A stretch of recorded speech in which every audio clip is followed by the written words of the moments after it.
खबर के साथ शुरुआत करेंगे। बहराइच में दर्दनाक घटना घटी है। मिट्टी की दीवार के गिरने से एक बड़ा हादसा हुआ है। मिट्टी की दीवार के नीचे दबकर 3 मासूम बच्चों की मौके पर मौत, वहीं 2 बच्चे घायल हैं।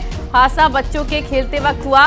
बच्चों की मौत से परिवार में कोहराम मचा हुआ है। रुपैडिया थाना क्षेत्र के सलारपुर गांव का ये पूरा मामला है।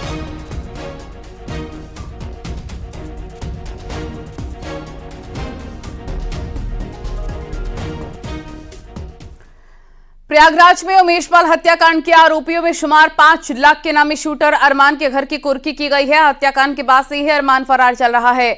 अरमान का सिविलान इलाके में मकान है, जिसका ताला तोड़कर पुलिस घर के अंदर दाखिल हुई और घर में रखे सामान को बाहर निकाला गया है, जिसके बाद घर के बाहर कुर्की का बैनर लगाया गया। साथ ही पुलिस ने डुगडुगी बजाकर मुनादी भी करवाई। आपको बता दें कि बमबाज गुड्डू मुस्लिम को बाइक पर बैठाकर अरमान घटनास्थल पर पहुंचा था। अरमान मूल रूप से बिहार का रहने वाला है।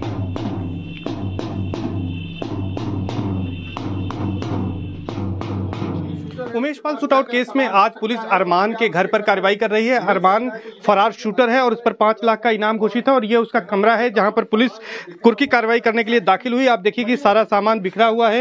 यहाँ पर अलमारी भी है और इसके साथ ही साथ आप देखिए कि यहाँ पर तमाम सामान बिखरा हुआ है और 10 महीने से अरमान फरार है। अरमान मूलतः बिहार का रहने वाला था, लेकिन यहीं पर वो रहता था और इसके साथ ही साथ यहाँ पर अरमान एक बिरयानी की दुकान भी सिविल लाइन में चलाता था और अतीक अहमद के बेहद करीब था वो।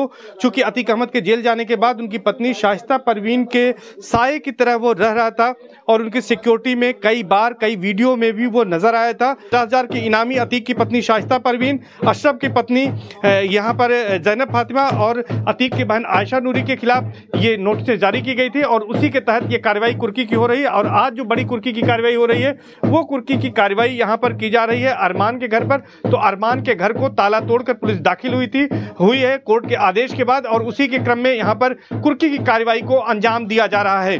सर्वेश दुबे, न्यूज़ 18 प्रयागराज। कन्नौज में हिस्ट्री शीटर अशोक उर्फ मुन्ना यादव के घर पुलिस पहुंची। कई थानों के पुलिस मुन्ना यादव के घर पहुंची थी। आज पुलिस को क्राइम सीन को रिक्रिएट करना था, लेकिन आरोपी मुन्ना यादव हॉस्पिटल में भर्ती है, जिसे डॉक्टरों ने छुट्टी नहीं दी, जिससे क्राइम सीन का रिक्रिएशन नहीं हो पाया। आपको बता दें कि शनिवार को विशुनगढ़ के धरनी धीरपुर नगरिया गांव में मुठभेड़ के दौरान एक सिपाही शहीद हो गया था।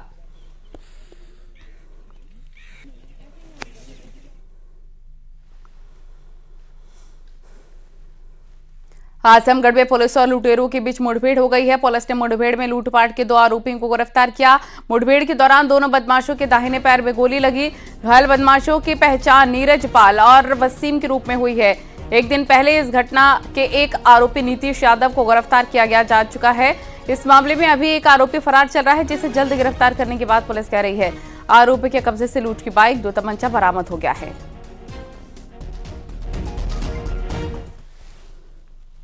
पुलिस व बदमाशों के बीच में थाना मुबारकपुर क्षेत्र में मुठभेड़ हुई है बम्हौर पुलिया के पास, जिसमें 2 बदमाश, जिसमें एक नीरज पाल जो नीवी बुजुर्ग का रहने वाला है व दूसरा वसीम जो बम्हौर का रहने वाला है, दोनों के दाहिने पैर में गोली लगी है। यह बदमाश मुकदमा अपराध संख्या 629/23 धारा 392 के मुकदमे में वांछित चल रहे थे। एक बदमाश नीतीश यादव पुलिस मुठभेड़ में गिरफ्तार हुआ था। शेष एक अभियुक्त की गिरफ्तारी की जानी शेष है। शीघ्र ही इन सभी के विरुद्ध गैंगस्टर एक्ट की कार्रवाई व प्रॉपर्टी जब्ती करने की कार्रवाई भी की जाएगी। आगरा में 13 साल के बाद भाई बहन जब अपनी मां से मिले तो मां की आंखों में खुशी के आंसू आ गए। साल 2010 में मां ने अपनी 9 साल की बेटी को मामूली बात पर चिमटे से पीटा था, जिसके बाद बेटी अपने 6 साल के भाई के साथ घर छोड़कर चली गई थी।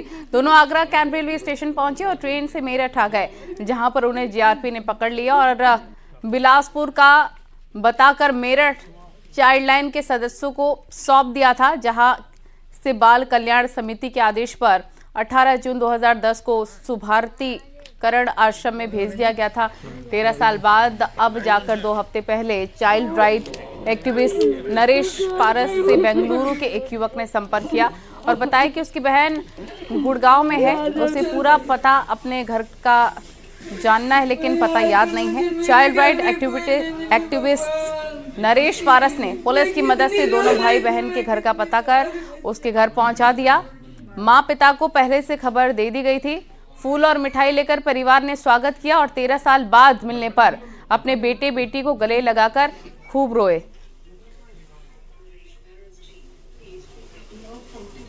छोटे पर सर मैं खो गया था, मुझे सर पता नहीं था कि मतलब कैसे खोया था, मुझे ये भी नहीं पता सर। तो सर मतलब मैं और मेरी दीदी सर मतलब स्टेशन गए थे, कोई एक मैम थी तो उन्होंने सर मतलब वहाँ की अधीक्षिका थी न्यू, तो उन्होंने मुझे मतलब उन्होंने सब कुछ पूछा सबसे कि कौन कौन सब लोग अपना एक एक बार सब लोग आके बताओ एजुकेशन, वो पूछो सब लोग से पूछा तो हम लोगों ने बताया। तो मेरा तो मतलब हो सकता था, दीदी ने बोला तो वो क्या कहते दीदी ने दिल्ली में पूरे हॉस्टल में संस्था में सबसे पूछा कोई राखी नाम की है, तो सर वहाँ पर मेरी बहन मिली एक, तो मतलब उनसे मुझे कांटेक्ट हुआ। मुझे अभी वही 2-3 साल हुए हैं अभी दीदी से मिले। वो आज से जब पहले गायब हुए थे तो एड्रेस उसको भी कंफर्म नहीं था, और फिर उसने बताया कि हम जब गायब हुए थे तो पुलिस ने कुछ रिपोर्ट लिखी थी, तो मेरठ में इनका एक पर्चा मुझे मिला जिसपे इनका नाम लिखा हुआ था दोनों का, और उसके साथ में एड्रेस जो था बिलासपुर था। ये नहीं मिले, फिर इनको ढूंढना बड़ा चुनौती था, तो फिर इनके साथ में पुलिस के साथ में फिर ट्रेस किया इसमें, तो ये परिवार सागंज में मिला। सागंज के बाद में पता चला कि ये परिवार पथौली में रहता है। तो फिर इन बच्चों की मैंने इनकी माँ से वीडियो कॉल के माध्यम से बात कराई, क्योंकि बच्ची ने एक क्लू दिया था कि इनका नाम नीतू है और इनकी गर्दन पर जले के निशान है। उससे फिर ट्रेस किया, तो वीडियो कॉल पर इन्होंने एक दूसरे को पहचान लिया और फिर दोनों बच्चों को बुलवाया। बच्चा वो बेंगलोर से आ गया और जो बच्ची है वो गुड़गांव से आ गई है और आज अपने परिवार से मिल चुके हैं। योगी ने वर्चुअली समीक्षा बैठक की। समीक्षा बैठक में सीएम योगी ने अफसरों को सख्त निर्देश दिए, अयोध्या की स्वच्छता पर विशेष ध्यान दें। सीएम योगी ने कहा अतिरिक्त स्वच्छता कर्मी तैनात करें, अभेद हो सुरक्षा व्यवस्था, ट्रैफिक प्रबंधन के लिए बनाए ठोस कार्य योजना, जनसभा स्थल एवं अन्य प्रमुख स्थलों पर वाहनों के पार्किंग की पर्याप्त व्यवस्था हो। पीएम मोदी के रोड शो के रूट को भी आकर्षक ढंग से सजाएं। अयोध्या में कहीं भी सड़कों पर धूल और गंदगी ना हो। व्यवसायियों को अपने प्रतिष्ठान की साज सज्जा के लिए प्रोत्साहित करें।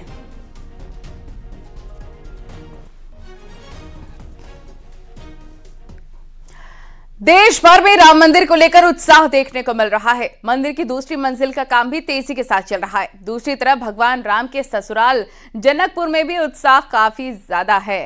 इस बीच अयोध्या जंक्शन का नाम भी अब अयोध्या धाम जंक्शन कर दिया गया है।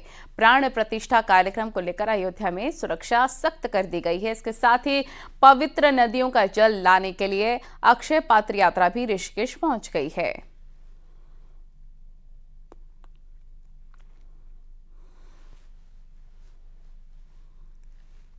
राम मंदिर प्राण प्रतिष्ठा से जुड़ी बड़ी खबर आ रही है। प्राण प्रतिष्ठा में गर्भगृह में प्रधानमंत्री मोदी के साथ 5 लोग मौजूद रहेंगे। प्राण प्रतिष्ठा के वक्त मूर्ति की आंखों से पट्टी जिस समय हटाई जाएगी उस वक्त गर्भगृह में प्रधानमंत्री नरेंद्र मोदी होंगे। पीएम के अलावा संघ प्रमुख मोहन भागवत, यूपी सीएम योगी आदित्यनाथ, राज्यपाल आनंदीबेन पटेल भी मौजूद रहेंगे। एक मुख्य आचार्य भी मौजूद होंगे। भगवान रामलला की अचल प्रतिमा की आंख की पट्टी खोलेंगे प्रधानमंत्री नरेंद्र मोदी, दिखाएंगे भगवान को सर्वप्रथम आईना। प्राण प्रतिष्ठा के पश्चात सोने के सिक्के से रामलला को काजल लगाया जाएगा। भगवान राम की पहली महाआरती करेंगे प्रधानमंत्री नरेंद्र मोदी। कौन कौन से 5 लोग रहेंगे गर्भगृह में प्राण प्रतिष्ठा के दौरान, ये हम आपको तस्वीरें दिखा रहे हैं। आरएसएस प्रमुख होंगे, सीएम होंगे यूपी के, राज्यपाल होंगे यूपी की और मुख्य पुजारी सत्येंद्र दास जी होंगे।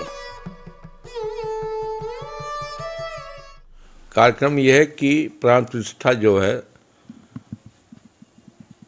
12 और 12:30 के बीच में आधे घंटे में सब पूरा पूजन जो विधान है, विधान से सब प्राण प्रतिष्ठा का कार्यक्रम संपन्न होगा। अंदर से 5 लोग रहेंगे प्राण प्रतिष्ठा में। वो रहेंगे मुख्य हमारे प्रधानमंत्री जी, संघ संचालक श्री मोहन भागवत जी, राज्यपाल जी और मुख्यमंत्री योगी जी के अलावा जो हमारे मुख्य पुजारी हैं मंदिर के वो। और प्राण प्रतिष्ठा संपन्न होने के बाद जो प्रक्रिया है कि मंदिर का पर्दा हटेगा, भगवान की आँख की पट्टी खोली जाएगी, भगवान को आईना दिखाया जाएगा, ये हो गया कि अब ये मूर्ति प्राण प्रतिष्ठित हो गई, सजीव हो गई, और अब ये मनोकामना पूर्ण करने का, जो भी भक्त जो मांगेगा उसको देने का अब इनके अंदर पूरी शक्ति आ गई। ये टेस्ट बताएगा कि कौन रहता कौन नहीं रहता है। और जहाँ तक है भगवान की प्राण प्रतिष्ठा हो जाएगी और जब वो अपने सिंहासन पर विराजमान होंगे उसके पहले तक उनके आँख में पट्टी बनी रहेगी, और जब पूरा कार्य संपन्न हो जाएगा तब पट्टी खोली जाएगी और वो सामने से नहीं, जो मुख्य जजमान हैं प्रधानमंत्री जी वही उस पट्टी को खोलेंगे और वही आईना दिखाएंगे, वही काजल भी लगाएंगे। 3 काम जो बहुत महत्वपूर्ण है। तब उसके बाद में अन्य 3 काम है, एक पट्टी हटाना और दूसरा शीशा दिखाना और तीसरा काजल लगाना। ये सोने के सिक्के से काजल लगाया जाएगा भगवान को। ये 3 काम जो है जो मुख्य जजमान होते हैं वो करते हैं। 22 जनवरी को लेकर अब दिन नहीं घड़ियां बची हैं। जिस तरह से तैयारी की जा रही है, ये माना जा रहा है कि अब चंद दिन बचे हैं और इसमें बहुत सारी तैयारी आराध्य के भगवान भव्य मंदिर में विराजमान होने को करनी है। लेकिन प्राण प्रतिष्ठा के मुख्य यजमान प्रधानमंत्री को लेकर भी अब कई चीज़ें तय कर ली गई हैं। प्रधानमंत्री के साथ प्राण प्रतिष्ठा के मौके पर मात्र 5 लोग ही शामिल होंगे, जिसमें सर्वप्रथम आरएसएस प्रमुख मोहन भागवत, मुख्यमंत्री योगी आदित्यनाथ, राज्यपाल आनंदीबेन पटेल और रामलला के प्रधान पुजारी आचार्य सत्येंद्र दास शामिल होंगे। भगवान रामलला के प्राण प्रतिष्ठा के पश्चात भगवान रामलला की आँख की पट्टी भी प्रधानमंत्री हटाएंगे और उनको आईना भी पीएम ही दिखाएंगे। इतना ही नहीं, सोने के सिक्के से भगवान को प्रतिष्ठा के पश्चात प्रधानमंत्री ही काजल भी लगाएंगे। अयोध्या से न्यूज़ 18 के लिए निमिष गोस्वामी। बीजेपी के राष्ट्रीय अध्यक्ष जेपी नड्डा 31 दिसंबर को लखनऊ आएंगे। जेपी नड्डा मोहनलालगंज लोकसभा क्षेत्र में कई कार्यक्रमों में हिस्सा लेंगे। केंद्रीय राज्य मंत्री कौशल किशोर की तरफ से कराई जा रही हाफ मैराथन को हरी झंडी दिखाएंगे। मोहनलालगंज क्षेत्र में महिला सशक्तिकरण कार्यक्रम में शिरकत भी करेंगे।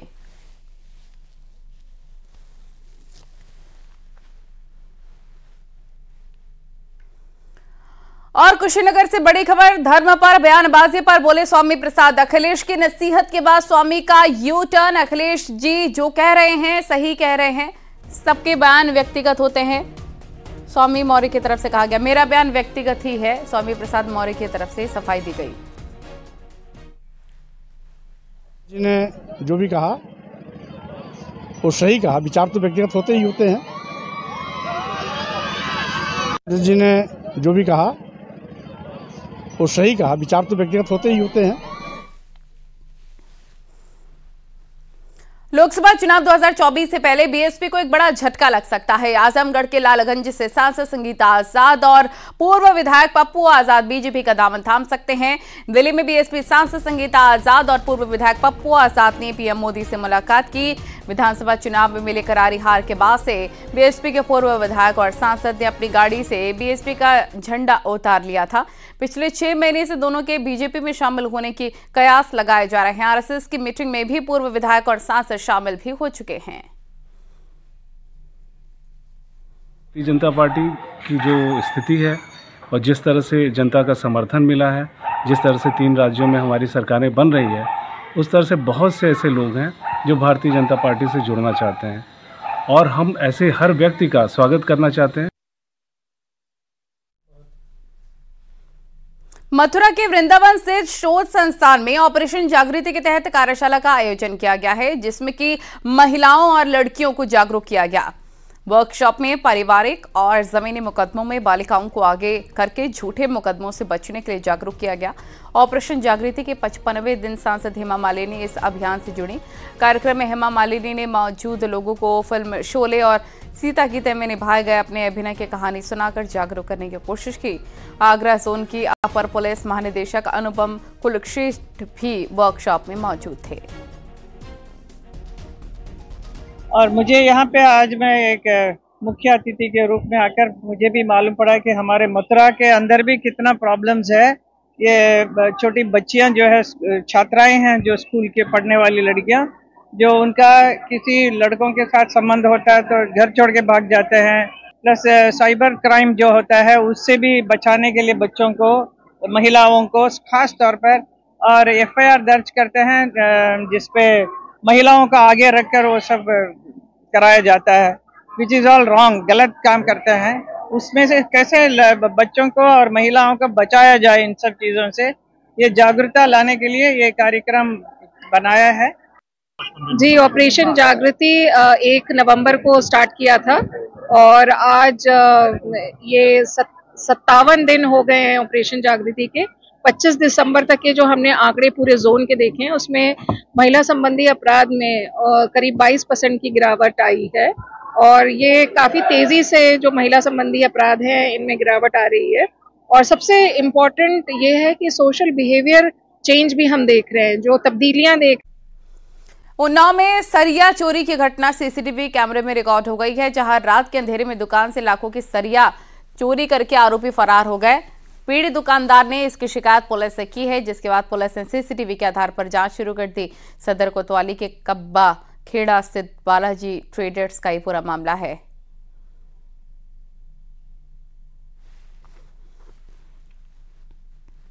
बागपत में एक सनसनीखेज मामला सामने आया, जिसमें पति ने पति की आंख में कैंची घोंप दी, वो भी इसलिए कि पत्नी ज्यादा मोबाइल देखती थी और पति ने मना किया तो पति की आंख में कैंची घोंप दी। कैंची लगने से पति गंभीर रूप से घायल हो गया है। घटना के बाद थाने पहुंचकर पीड़ित पति ने पत्नी के खिलाफ शिकायत करते हुए कार्रवाई की गुहार लगाई है। पुलिस ने शिकायत दर्ज कर ली है और मामले की जांच पड़ताल करके कानूनी कार्रवाई की बात कही जा रही है।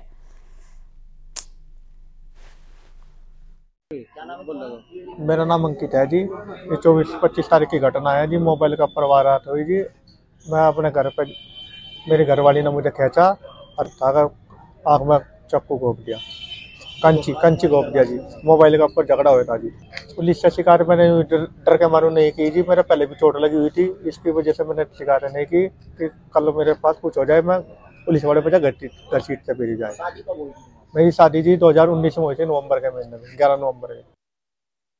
आज थाना बड़ौद के आवास विकास कॉलोनी में पति पत्नी के बीच को लेकर के पारिवारिक कारणों से विवाद हो गया था, जिसमें पत्नी द्वारा अपने पति के आंख के ऊपर कैंची से वार किया गया। इस संबंध में पति की ओर से तहरीर प्राप्त हो गई है। अभियोग पंजीकृत कर अग्रिम वैधानिक कार्रवाई की जा रही है। सहारनपुर में दिल दहलाने वाली घटना सामने आई है। यहां पर पति ने पत्नी की गर्दन काटकर मौत के घाट उतार दिया और फिर खुद भी फांसी लगाकर खुदकुशी कर ली। देर रात हुई इस घटना के बाद कस्बे में फैली सनसनी। बताया जा रहा है कि मृतक पति रिश्तेदार की बेटी से रेप मामले में जेल जा चुका है। जेल से आने के बाद घर में पत्नी घुसने नहीं दे रही थी, जिससे नाराज पति ने पत्नी की हत्या कर दी। नागल कस्बे में कल रात को पुलिस को सूचना प्राप्त हुई कि एक व्यक्ति ने अपनी पत्नी की हत्या करने के पश्चात स्वयं फंदे पर लटककर सुसाइड कर लिया है। इस पर पुलिस मौके पर पहुंची, जहां पर कि परिजन और आसपास के लोग इकट्ठा थे। जानकारी करने पर ज्ञात हुआ कि पति और पत्नी में काफ़ी समय से विवाद चल रहा था, जिसके चलते कल पति ने गुस्से में आकर चाकू से हमला कर अपनी पत्नी का हत्या कर दी और पड़ोसियों से मदद मांगने पर पड़ोसियों ने आकर पुलिस को सूचना दी और पुलिस ने पहुंचकर पूरे इसमें जो शव हैं उनको कब्जे में लिए हैं और पोस्टमार्टम के लिए भिजवाया गया है। जो भी परिजन द्वारा तहरीर दी जाएगी उसके आधार पर अग्रिम कार्रवाई इसमें की जाएगी। लखनऊ के थाना चौक के पास नखास न्यू मार्केट में दुकान सील करने को लेकर विवाद हो गया। दुकान को सील करने पहुंचे एलजी और पुलिस को देखकर दुकान मालिक की हालत काफी बिगड़ गई। दुकान मालिक की उम्र करीब 75 साल बताई जा रही है, जिसके बाद स्थानीय दुकानदारों में रोष देखने को मिला। विरोध करने के बाद पुलिस और एलडीए की टीम वापस लौट गई।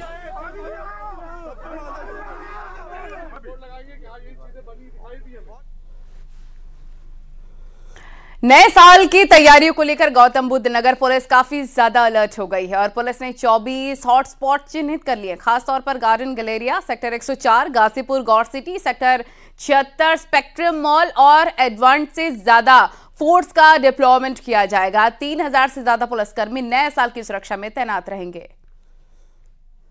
डीसीपीज ने अपने अपने जोन्स में हॉटस्पॉट्स आइडेंटिफाई किए हैं और ऐसे प्लेसेस भी आइडेंटिफाई किए हैं जहां पे बड़ी संख्या में लोग नए साल के सेलिब्रेशन के लिए इकट्ठा होते हैं। ऐसे स्थान भी चिन्हित किए गए हैं जहां बड़ी पार्टीज का आयोजन होगा। ऐसे सभी स्थानों पे पुलिस का प्लेन क्लोथ्स में भी डिप्लॉयमेंट रहेगा और यूनिफॉर्म पर्सनल्स भी हमारे डिप्लॉयड रहेंगे। और इसके अलावा हमारी PRV थानों की जो हमारी वैन्स है ये भी मौजूद रहेगी और इनको इंश्योर किया गया है कि ये अपनी मोबिलिटी जो है लगातार बनाए रखेंगे। इसके अलावा कुछ चिन्हित स्थानों पे पिकेटिंग भी की गई है और जो हमारे चौकी है, जो हमारे पिंक बूथ है, ये सभी एज ए हेल्प डेस्क के रूप में जो है एक्टिव रहेंगे, सक्रिय रहेंगे। और इसके अलावा कुछ बॉडी वोर्न कैमरास के साथ भी पुलिस पर्सनल्स की तैनाती की है। महिला पुलिस फोर्स भी जो है पर्याप्त संख्या में जो है डिप्लॉय की। वाराणसी में विश्वनाथ धाम में श्रद्धालु की संख्या लगातार रिकॉर्ड कायम कर रही है। साल 2024 से पहले के दिन की बात करें तो बाबा विश्वनाथ धाम में 5 लाख से ज्यादा श्रद्धालुओं के पहुंचने की संभावना व्यक्त की जा रही है। मंदिर प्रशासन ने नए साल के पहले दिन श्री काशी विश्वनाथ धाम में रुद्राभिषेक की ऑनलाइन व्यवस्था की।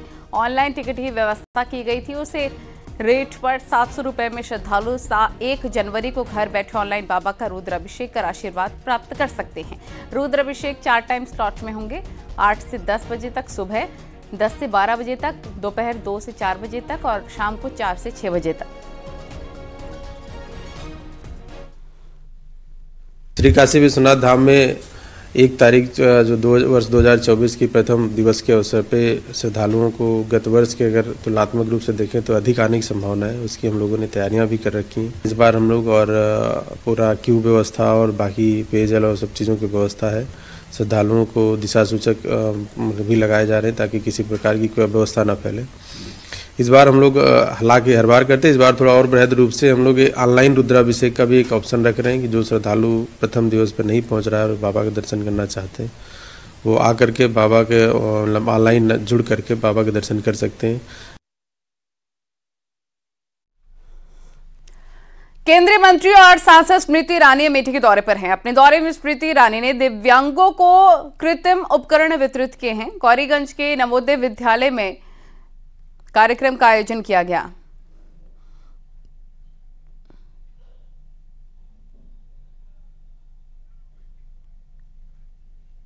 है 10,000 जनऔषधि केंद्र के माध्यम से बाजार से 80-90% कम के दाम पर दवाइयां गरीब को मध्यम वर्ग। इसी श्रृंखला में आज अमेठी लोकसभा क्षेत्र में मैंने चीफ मेडिकल ऑफिसर को ये निवेदन किया कि पूरे क्षेत्र में विशेष दिव्यांग जनों के लिए मेडिकल कैंप्स न्याय पंचायत स्तर लगाए जाएं, जिसमें जनऔषधि केंद्र के भी प्रतिनिधि उपस्थित हों ताकि दिव्यांग जनों को न सिर्फ डॉक्टरी। और यहाँ वक्त हो गया एक छोटे से ब्रेक का।